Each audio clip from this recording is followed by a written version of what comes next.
아멘. 주님께서 우리에게 참 평안 주시는 줄 믿습니다. 하나님의 말씀을 같이 보도록 하겠습니다. 오늘 우리에게 주시는 하나님의 말씀은 구약성경 열왕기하 4장 17절부터 37절까지의 말씀입니다. 제가 가진 성경으로 구약 566면이 됩니다. 열왕기하 4장 17절에서 37절까지의 말씀입니다.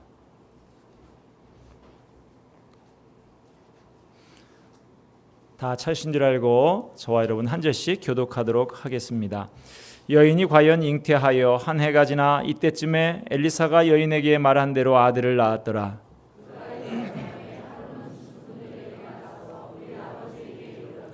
그의 아버지에게 이르되 내 머리야 내 머리야 하는지라. 그의 아버지가 사환에게 말하여 그의 어머니에게로 데려가라 하매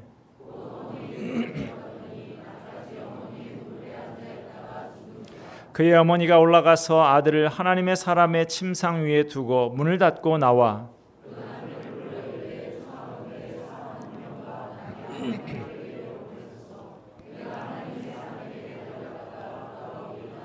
그 남편이 이르되 초하루도 아니요 안식일도 아니거늘 그대가 오늘 어찌하여 그에게 나아가고자 하느냐 하는지라. 여인이 이르되 평안을 비나이다 하니라.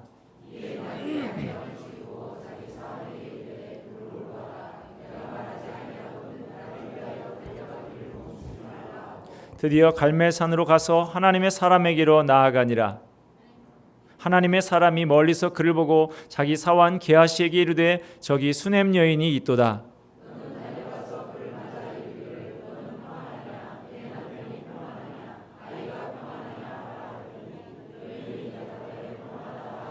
산에 이르러 하나님의 사람에게 나아가서 그 발을 아는지라. 게하시가 가까이 와서 그를 물리치고자 하매 하나님의 사람이 이르되 가만두라. 그의 영혼이 괴로워하지만은 여호와께서 내게 숨기시고 이르지 아니하셨도다 하니라.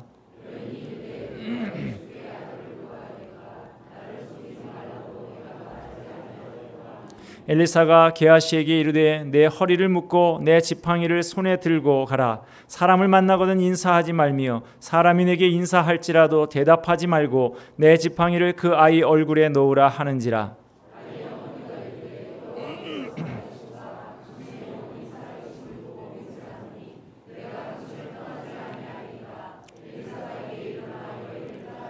게하시가 그들보다 앞서 가서 지팡이를 그 아이의 얼굴에 놓았으나 소리도 없고 듣지도 아니하는지라. 돌아와서 엘리사를 맞아 그에게 말하여 아이가 깨지 아니하였나이다 하니라.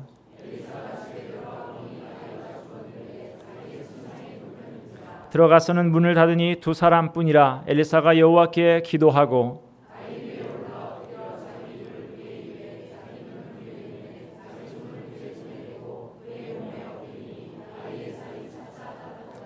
엘리사가 내려서 집안에서 한 번 이리저리 다니고 다시 아이 위에 올라 엎드리니 아이가 7번 재채기 하고 눈을 뜨는지라.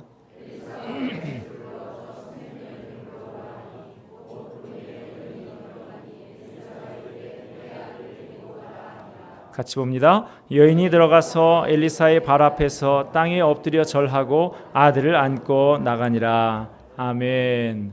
오늘 말씀은 노진철 목사님께서 전해 주시겠습니다. 어둠 속의 샬롬이라는 제목으로 말씀 전해 주실 때 큰 은혜 있으시기를 바랍니다.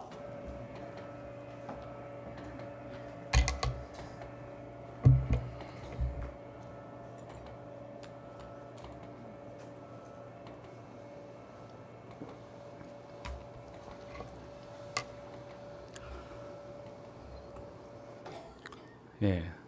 자리가 서로 바뀌니까 좀 이상하시죠? 네, 저도 좀 어색합니다.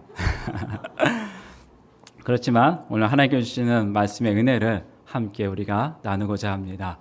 서로 다른 두 가정이 있었습니다. 한 가정은 외무 공무원인 김명배 집사님의 간증 이야기입니다. 3형제가 있었습니다. 첫째는 의사를 하고 있었고 둘째 형은 사업을 하고 있었습니다. 그리고 막내는 이 김현미 집사님은 캐나다 대사관에서 근무하고 있을 때였습니다. 이 삼형제를 키우신 홀로 된 어머니께서 얘는 돌아가셔서 장례를 치르게 되었습니다. 장례를 치르고 나서 이제 남겨진 어머니의 유산 많지는 않지만 이 유산 문제를 해결해야 됐습니다. 그래서 먼저 큰형이 제안을 합니다. 우리 3형제 중에서 아무래도 공무원인 막내가 가정 형편이 제일 어려우니 우리 어머님 재산은 그냥 몰아서 막내에게 주는 게 어떻겠냐 했더니 둘째 형님도 그게 좋겠습니다. 해서 두 형님은 좋다고 했습니다. 그런데 막내가 반대했습니다. 형님, 저는 사실 어머니의 유산이 필요 없습니다. 장자인 형님이 오히려 받으려면 받으셔야지요. 만약에 형님이 거부하신다고 하면 사업을 하는 둘째 형님은 때로는 자금이 필요하니까 둘째 형님이 갖는 게 맞습니다. 저는 어머니의 유산은 따로 필요 없고 딱 한 가지만 가지면 됩니다. 그래, 그게 뭔데? 무엇인가 하면은 우리 어머니 평생 보신 낡은 성경책 한 권, 그 성경책은 제가 가져야 되겠습니다. 그러자 큰형님이 이야기합니다. 막내야, 그건 안 된다. 그거야말로 장자인 내가 받아야 되는 거다. 그랬더니 둘째가 이야기합니다. 형님, 그건 제가 가져야 되겠습니다. 저한테 양보하시지요. 다시 이제 막내인 김면미 일사님이 이야기합니다.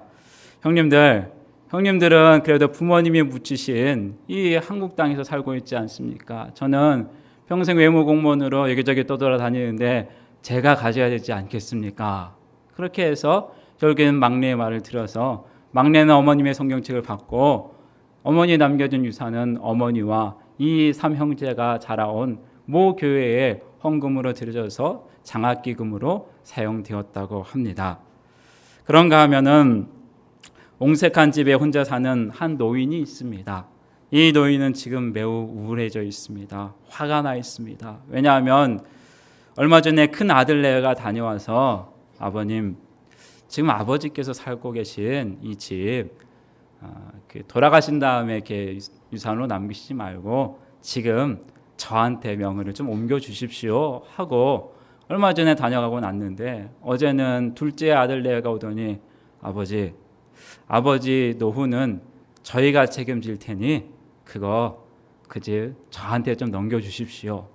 그렇게 해서 두 아들 내외가 혼자 사는 아버지는 평소에 거들떠보지도 않다가 갑자기 이 아버지가 사는 마을에 아파트가 들어선다니까 집값이 오를 것 같으니까 그제서야 서로 아버지 땅을 갖겠다고 싸우는 두 형제를 보게 되었습니다. 이제 저것들은 나 죽기만을 기다리고 있으니 자식이 뭔 소용이 있습니까? 괘씸합니다 하면서 한탄을 하고 있습니다. 여러분, 자식은 부모의 거울이라는 말이 있습니다. 부전자전이고 모전여전입니다. 그 아버지의 그 아들이고 그 어머니의 그 딸이 난다는 말입니다. 돈은 마다하지 않고 낡은 어머니의 성경책을 서로 갖겠다고 다투는 그 형제들은 어머님의 신앙을 잘 물려받은 것이고 유산 때문에 눈이 벌게져서 서로가 아버지 땅을 갖겠다고 다투는 두 형제 역시 돈을 쫓아 살아갔던 그 아버지의 삶을 그대로 본받은 것입니다. 물려줄 것이 물질인 사람은 자식들이 물질을 쫓아 살아가지만 신앙을 물려받게 되면 자식들은 신앙을 가장 우선으로 생각하면서 살아가게 됩니다. 부모가 물질 만능주의에 살아가게 되면 자녀도 그렇게 되는 것이고 부모가 신앙 제일주의로 살아가게 되면 반드시 그 자녀들은 신앙 제일주의로 살아가게 되어 있습니다. 부모는 자녀의 인생에 큰 영향력을 끼칩니다. 그러하기에 우리가 바르게 살아서 바르게 하나님을 만나서 그 귀한 신앙을 자녀들한테 물려줄 수 있어야 되는 것입니다. 지금 평생을 살아가면서 때로는 하나님을 제대로 만나지 못해서 내 신앙이 별거 아닌 것 같다 하는 분들이 있을 것입니다. 그러면 오늘 성경에 기록된 이 엘리사와 같은 귀한 선지자를 만나서 그의 인생이 변화된 것처럼 우리의 삶도 귀하신 그 하나님을 제대로 만나서 변화될 수 있어야 됩니다. 오늘 말씀을 보게 되면 한 여인이 엘리사 선지자를 만나게 되면서 그녀의 인생이 바뀌게 되었고 그리고 그녀에게 아들이 태어나고 그 아들의 인생에 위기가 찾아오고 그 위기가 해결된 것이 오늘 본문의 내용입니다. 8절부터 시작되는 오늘 말씀을 보게 되면 수넴 지역에 믿음 좋은 한 여인이 살았다라고 말씀을 하고 있습니다. 하나님의 선지자가 이 수넴 지역에 가게 되면 이 여인은 엘리사 선지자가 우리 집에서 숙식할 수 있도록 초대하여서 식사를 대접하고 정성스레 모셨습니다. 그리고 따로 쉴 수 있는 공간에 방을 마련하여서 여기서 잘 쉬다가 다른 지역으로 갈 수 있도록 배려해 드렸습니다. 그렇게 극심한 대접을 받았던 엘리사는 어느 날 생각을 했습니다. 사환 게하시를 시켜서 한번 물어봐라.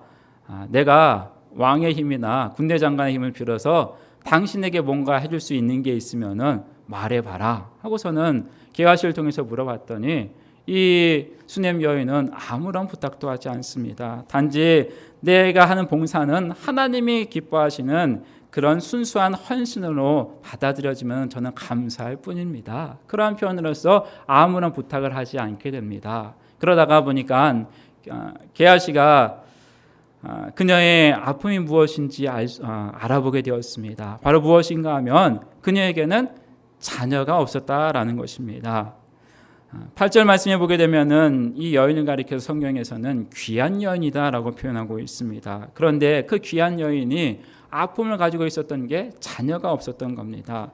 그래서 이 사실을 게하시에게 보고받은 엘리사는 여인을 불러서 이야기합니다. 앞으로 1년이 지나면 그 당신의 품 안에 아들이 안기게 될 것입니다. 그러자 부끄러워하면서 아이 선지자님 놀리지 마세요 라고 이야기합니다. 그리고 나서 1년이 지나고 나서부터 이야기가 오늘 우리가 읽은 본문의 내용입니다. 정말 엘리사 선지자의 말대로 이 여인에게 아들이 품에 안기게 되었습니다. 하나님께서는 청결한 양심과 선한 마음으로 섬기는 그녀에게 복을 주셔서 아들을 낳게 해주셨습니다. 이 귀한 여인은 드디어 어머니가 된 것입니다. 당시에 자녀를 못 낳은 여인은 하나님께로부터 저주를 받아서 아이를 못 낳는다 라는 그런 말을 듣게 되었었습니다. 그래서 이 여인 가운데는 자녀를 못 낳아서 그 아픔, 그런 치욕이 있었는데 선자의 그 예언이 그대로 이루어져서 그녀에게는 아들을 낳아서 이제는 그녀에게 수치가 없고 치욕이 없고 이제는 행복한 날들이 펼쳐질 것 같았습니다. 주를 위해서 드리는 헌신의 아름다운 시간은 하나님께서 반드시 응답해 주실 날이 오는 것입니다. 하나님께서 베푸시는 복과 은혜는 이렇게 순수한 마음으로 하나님 앞에 섬기는 자에게 나타나는 것입니다. 그릇으로 말한다고 한다면 하나님께서는 금그릇을 좋아하지 않으십니다. 금그릇, 음그릇, 질그릇, 그릇의 문제가 아니라 그 그릇을 얼마나 깨끗하게 했느냐, 깨끗한 그릇을 보시고 있습니다. 그렇기 때문에 내가 큰 그릇이냐 작은 그릇이냐가 중요한 것이 아니라 얼마나 청결하게 유지하여서 깨끗한 상태를 유지했느냐, 깨끗한 그릇에 하나님의 은혜가 넘치게 부어줄 수 있는 겁니다. 그런데 이렇게 신실한 이 여인에게 주신 하나님의 아들이 그만 일사병으로 죽게 됩니다. 아버지가 곡식을 추수할 때가 되어서 곡식을 추수하자 이 아이들이 이제는 좀 자라서 아버지가 추수하는 곳에 가게 되었습니다. 그렇게 해서 아버지께 나아가는데 갑자기 일사병을 얻게 되고 아버지는 이 아들을 사환을 시켜서 어머니에게 보내라 해서 어머님의 무릎 위에 누워 있다가 한나절이 지나가지 못하여서 그 무릎 위에서 숨을 거두게 됩니다. 여러분, 사랑하는 아이가 뒤늦게 태어났습니다. 그런데 그 아이가 갑자기 일사병으로 쓰러져 죽었습니다. 어떻게 해야 될까요? 대성통곡을 하며 땅을 치며 울어야 될 일입니다. 그렇게 아이가 없었는데 선지자의 말을 통해서 주신 이 아들이 하나님 어떻게 데려가실 수가 있습니까? 통곡하며 울어야 되는데 이 여인은 울지를 않습니다. 이 여인이 마음이 청결하고 신앙이 좋아서 울지 않는 게 아닙니다. 울고 싶어도 울 수가 없었습니다. 안 우는 것이 아니라 못 우는 것이었습니다. 왜냐하면 그녀는 남편에게 의심을 받고 있었습니다. 14절 후반절을 보게 되면 참으로 이 여인은 아들이 없고 그 남편은 늙었다라고 성경은 밝히고 있습니다.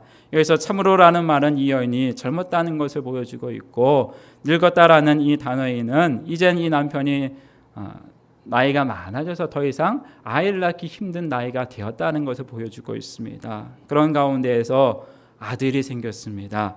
남편은 여인을 부정한 여인의 눈으로 쳐다보고 있었습니다. 그리고 그렇게 자라난 아들은 내 핏줄이라고 생각하지 않고 있었던 겁니다. 그와 같은 상황을 오늘 성경에서는 남편이 의심하고 있다는 것을 몇 군데를 통하여서 보여주고 있습니다. 자식이 눈앞에서 일사병으로 쓰러지면서 아버지를 향해서 내 머리야 내 머리 하면서 머리를 부여잡고 쓰러집니다. 여러분 만약에 이 아이가 내 핏줄이라고 생각한다고 한다면 늦지막한 나이에 아이를 낳았습니다. 더 사랑하는 아이입니다. 그 아이가 쓰러졌다고 한다면 아무리 추수할 때라서 바쁠 때라 할지라도 여러분이라면 어떻게 하겠습니까? 그 아이를 들쳐매고 빨리 의원을 찾아 뛰어갈 것입니다. 그것이 뒤늦게 얻은 그 아이에 대한 사랑하는 아버지의 마음입니다. 또한 이 부인에게 대했던 행동을 보게 되면 잘 알 수 있는데요. 부인이 선지자에게 간다고 종과 나귀를 좀 달라고 이야기합니다. 그러자 남편이 이렇게 이야기합니다. 오늘이 초하루도 아니고 안식일도 아닌데 뭐하러 선지자에게 가려고 하느냐라고 오히려 되묻습니다. 일상적인 상황에서는 우리가 그 당시에 절기 때 선지자에게 나아갔습니다. 그런데 평상시에 선지자에게 찾아간다라고 하는 것은 그 가정에 위기가 닥쳤다라는 것입니다. 여러분 낮에 자식이 일사병으로 쓰러져서 엄마에게 보내줬습니다. 그런데 아들은 보이지 않고 그 아내가 와서 선지자에게 간다라고 이야기합니다. 그런데 그 남편의 반응을 보면 뻔한 것 아닙니까? 지금 남편은 아내를 향해서 비아냥거리고 있는 겁니다. 하나님이 기적적으로 아브라함에게 이삭을 주신 것처럼 그 가정에 기적적으로 아들을 낳을 수 있도록 해주셨습니다. 그런데 남편은 그것을 믿지 못하고 있습니다. 이 가정은 하나님께서 주신 복으로 말미암아 오히려 위기와 환난이 찾아오게 되었습니다. 하나님의 기적을 체험한 이 가정에 평안이 아닌 오해와 의심과 질투의 마음이 싹트고 있습니다. 이 같은 문제는 26절에 보게 되면 게하시가 너는 평안하냐, 남편이 평안하냐, 내 아이가 평안하냐라는 말에서도 암시를 주고 있습니다. 이웃에서 알 정도로 남편은 아내를 심하게 의심하고 있었던 겁니다. 그런 가운데 아들이 죽었습니다. 그런 상황에서 울 수 없었던 겁니다. 울며 불며 얘 아들이 죽었다라고 말하게 된다고 한다면 남편이 뭐라고 이야기하겠습니까? 겉봐라 잘 됐다. 그렇게 부정을 저지르더니 하나님께 벌 받아서 그 아들 데려갔다. 남편이 그렇게 이야기할 것이기 때문에 아내는 울고 싶어도 울음을 꾹 참고 남편에게 종을 달고 종과 나귀를 달라. 그렇게 해서 내가 선지자에게 가겠다라고 이야기합니다.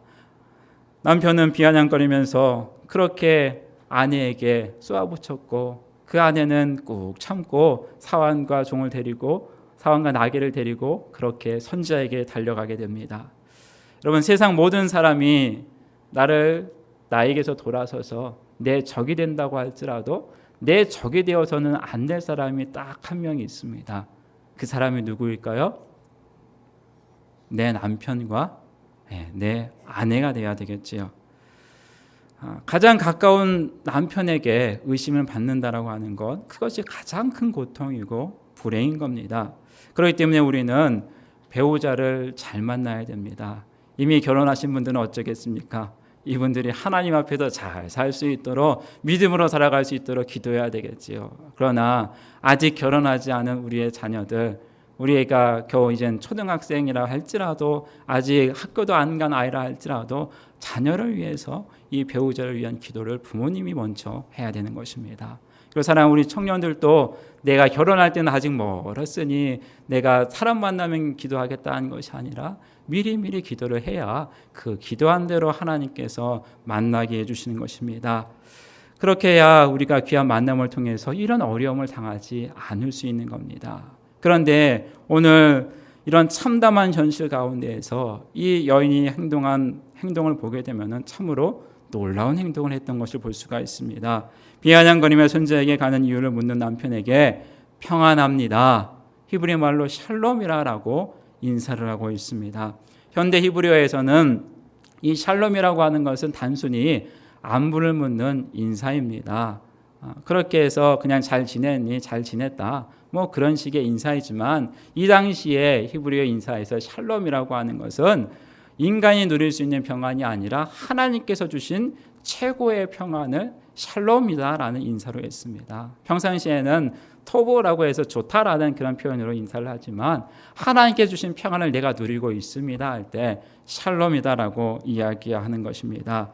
예수님께서 태어나시던 날 밤에 천사들은 이렇게 노래하였습니다. 하늘에는 하나님께 영광이요 땅에서는 기뻐하시는 입은 사람들 중에 평화로다. 이 평화가 바로 샬롬을 말하고 있는 것입니다. 이 여인은 자신이 처한 기막힌 이런 현실 속에서도 하나님께서 주시는 놀라운 평안을 내가 누리고 있다라는 샬롬을 고백하게 된 것입니다.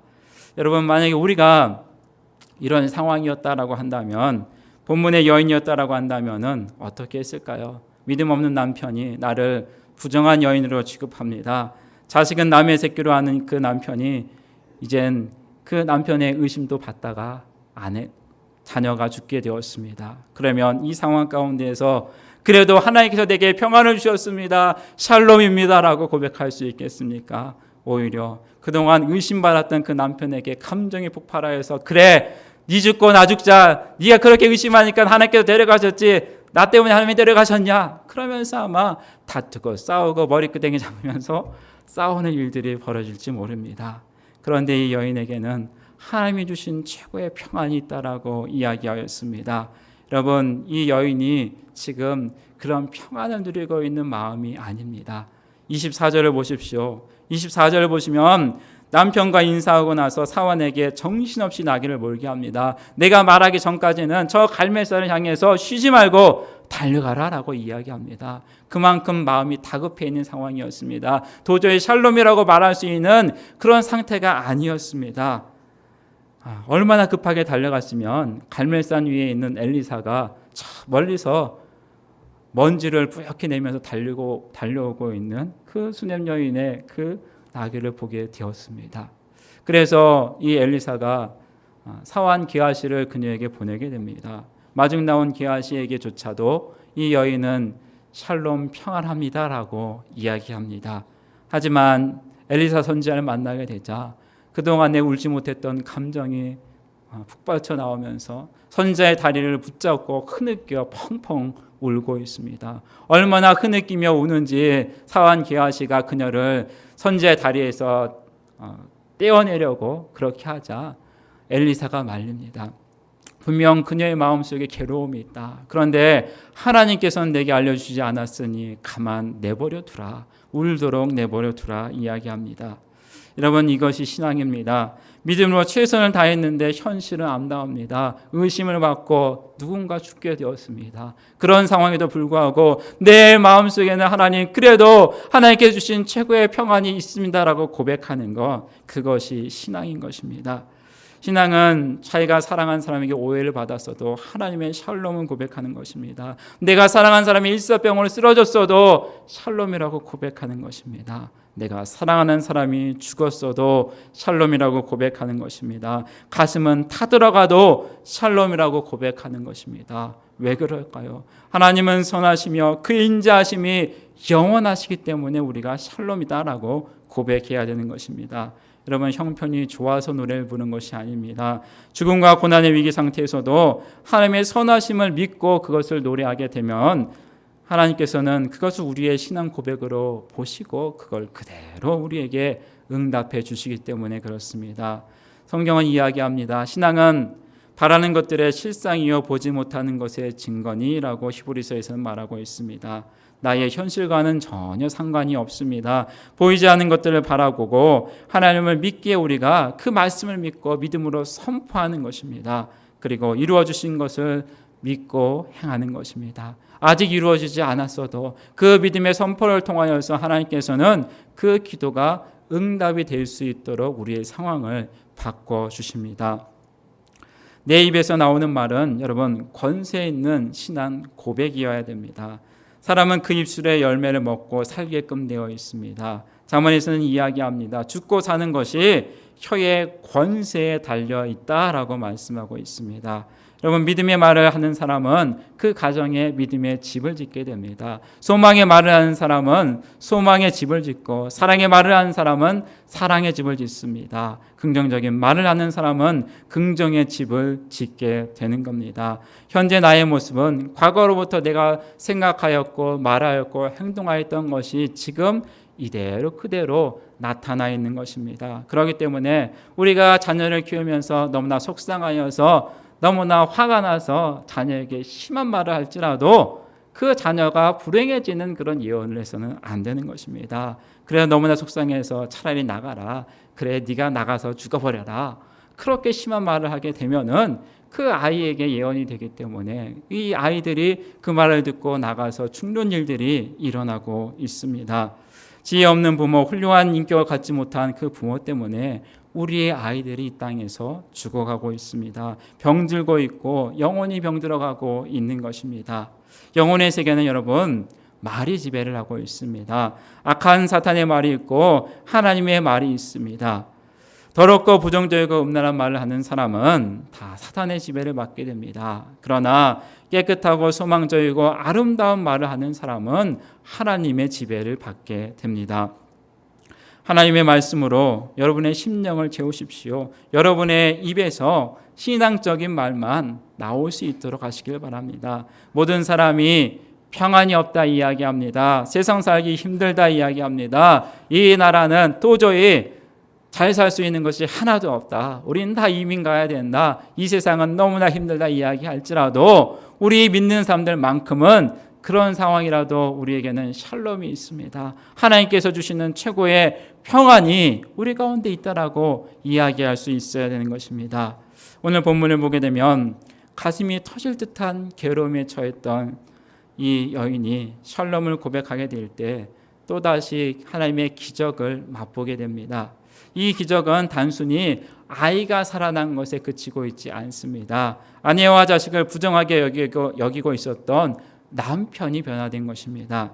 아내의 기적적인 임신은 의심해 볼 수 있습니다. 그런데 죽었던 아이가 살아나는 것은 하나도 의심할 수가 없는 것입니다. 이건 분명 하나님의 기적일 수밖에 없는 것입니다. 선지자가 아이 위에 올라가서 눈을 맞추고 코를 맞추고 입을 맞추고 손과 발을 포개었다고 여러분 살아나겠습니까? 아닙니다. 하나님께서 엘리사 선지자를 통하여서 기적을 베풀어 주셨기 때문에 이 아이가 살아난 것입니다. 남편은 비로소 모든 의심이 풀려버렸습니다. 그래 내게도 아브라함처럼 하나님께서 뒤늦은 나이에 낳을 수 없는 나이에도 하나님께서 이렇게 아들을 주셨구나. 내가 지금까지 그토록 귀한 아내를 의심하였었구나. 그것을 깨닫고 이제는 믿음의 아버지로서 돌이킵니다. 한 가정의 믿음직한 가장으로 돌아오게 되었고 가정이 회복되는 역사가 일어나게 되었습니다. 만약 이 상황 가운데 이 수냄 여인이 악담하였다고 하면 어떻게 되었을까요? 하나님께서는 그녀에게 기적을 맛보게 해주지 않았을 것입니다. 남편의 의심이 조금도 바뀌지 않았을 것입니다. 그녀의 가정의 앞으로의 삶은 참 비참한 일정이었을 것입니다. 여러분, 샬롬의 상태가 아닌 처절한 비통한 가운데서 샬롬의 고백이 아들을 다시 살리고 남편을 변화시켰습니다. 그리고 정말 샬롬의 가정으로 바뀌게 되었습니다. 사랑하는 성도 여러분, 이 놀라운 은혜가 여러분들의 가정 가운데도 있기를 원합니다. 말씀을 맺습니다. 여러분, 예수를 진실하게 믿는데 갈등과 고통이 계속 생겨나고 있습니까? 그때 하나님께 원망하지 마십시오. 남편을 원망하지 마시고 불평하지 마십시오. 우리 가정이 엉망입니까? 내 인생이 엉망입니까? 그때 못 살겠다고 죽겠다고 말씀하시지 말기 바랍니다. 가슴이 바짝바짝 다 들어갈지라도 여러분 샬롬을 고백하십시오. 내 인생은 하나님 때문에 반드시 승리할 것이다 라고 선포해 보시기 바랍니다. 집안의 재정 상태가 여러분 풀리지 않습니까? 그래도 샬롬을 외치십시오. 하나님께서 분명 풀리게 해주실 것이다 라고 감사의 노래를 한번 외쳐보시기 바랍니다. 여러분 병원 가운데 있습니까? 병이 치료되지 않습니까? 그래도 샬롬을 외치십시오. 하나님께서 내게 평안을 주시고 내게 반드시 치료해 주실 거다라는 샬롬의 노래를 외쳐보시기를 원합니다. 지금 겪고 있는 참담한 현실은 우리가 복받을 수 있는 기회인 것입니다. 정말 샬롬을 고백한다면 상상할 수 없는 놀라운 일들이 우리 앞에 펼쳐지게 될 것입니다. 지금 겪고 있는 이 현실 속에서 하나님을 바라보십시오. 정말 샬롬을 고백하시길 바랍니다. 나 때문에 내 가정이 불행해졌다고 생각하십니까? 내 자식들이 나 때문에 잘못되었다고 생각하십니까? 자학하지 마시고 하나님께로 달려가십시오. 하나님께 달려가되 쉬면서 가는 것이 아니라 정신없이 앞만 보고 하나님께로 달려가서 하나님께 구하시기를 바랍니다. 그러면 하나님께서 회복시켜 주십니다. 오늘부터 이젠 우리의 입술 가운데 이런 고백이 있기를 원합니다. 나는 하나님을 믿는 사람이기에 나는 가장 행복한 사람이다. 나의 가족은 가장 행복한 가정이다라고 선포해 보시기 바랍니다. 나는 하나님께 영광 돌리는 가장 멋진 인생을 살 것이다라고 샬롬의 고백을 해보시기 바랍니다.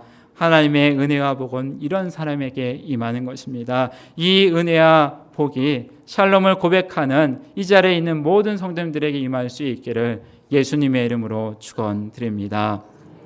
기도하시겠습니다.